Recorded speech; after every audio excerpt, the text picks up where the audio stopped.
Ito pala ang nagiging dahilan bakit natakot sila magkaroon ng bagong prangkisa ang ABS-CBN. Maaalala na noong talakayin taong 2020 ang pag-renew sa prangkisa ng ABS-CBN.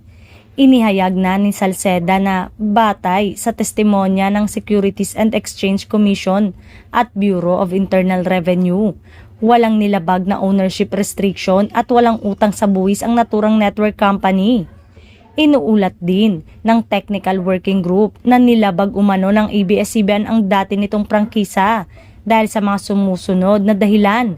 Ang dating chairman umano nito na si Eugenio Lopez III ay parehong Filipino at American citizen. Ang pagbibigay ng Philippine Depository Receipt na pumapabor umano sa mga dayuhan. At ang pinaka-issue ay ang hindi kaaya-ayang mga programa, pakikialam sa politika, pagtakas sa pagbabayad ng buwis, usapin ng labor practices at iba pa. Inihayag din noon ng TWG na hindi maaaring gamitin ng ABS-CBN ng freedom of the press bilang dahilan para humingi ng prangkisa. Itinanggi ng ABS-CBN ang mga aligasyon kaya't nawala na ang ABS-CBN sa television at radio.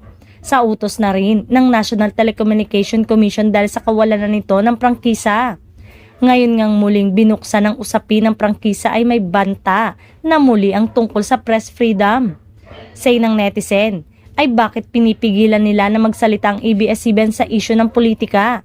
Ano ang ikinatatakot na mabunyag?